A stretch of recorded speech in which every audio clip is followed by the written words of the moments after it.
J'étais toujours intéressée par les cheveux. C'est sûr que mes propres cheveux étaient la raison. C'est mon inheritance, c'est mon héritage, on va dire.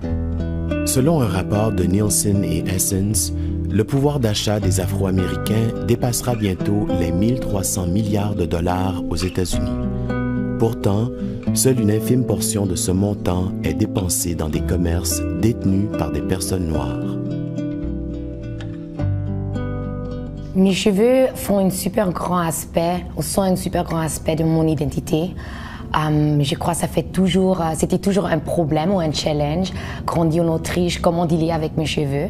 Et immigré au Canada, j'ai réalisé en fait, même ici, il n'y avait rien qui a comblé mon besoin. J'ai réalisé que je ne suis pas seule dans cette situation. C'est là où j'ai vu un super grand niche, en fait, un besoin sur le marché, surtout pour la nouvelle génération, pour toutes les petites filles qui sont là, qui ne savent pas comment gérer leurs cheveux naturels.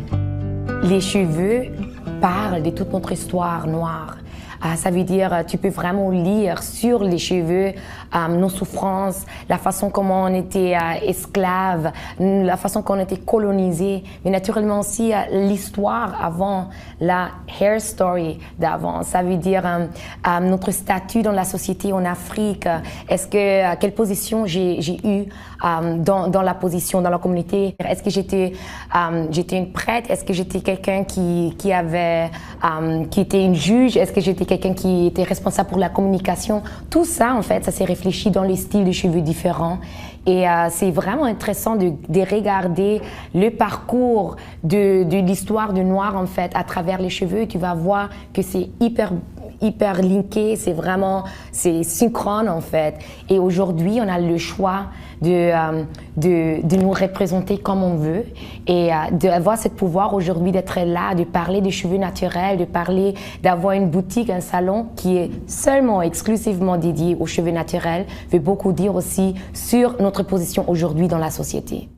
Encourager la classe moyenne noire à dépenser une plus grande part de ses revenus dans sa communauté, afin de stimuler son économie et créer de l'emploi. Inheritance, c'est vraiment une équipe formidable. C'est les gens qui s'assument naturellement et qui donnent l'inspiration en fait de t'assumer toi-même. Ça, c'est hyper important pour tous nos clients et c'est important que ce lieu de safety, un lieu sécure en fait, existe pour nous. Si on pense au marché du cheveu qui fait 3,6 milliards de dollars en Amérique du Nord, on ne parle pas de petits chiffres, on parle vraiment d'une économie qui est grandiose, qui est extraordinaire et ça fait vraiment une grande différence.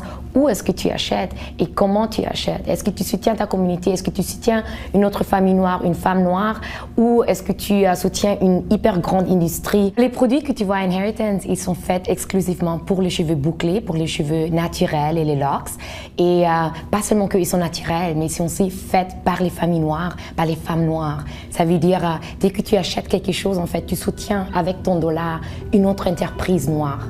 Je suis vraiment optimiste. Je crois qu'il y a un mouvement en fait qui est en train de se créer, de se conscientiser sur la richesse noire, sur notre impact sur la société en général et sur quelle signification nous avons en fait sur la société du Canada, mais naturellement aussi dans la diaspora. Et ça, c'est quelque chose de beau à voir.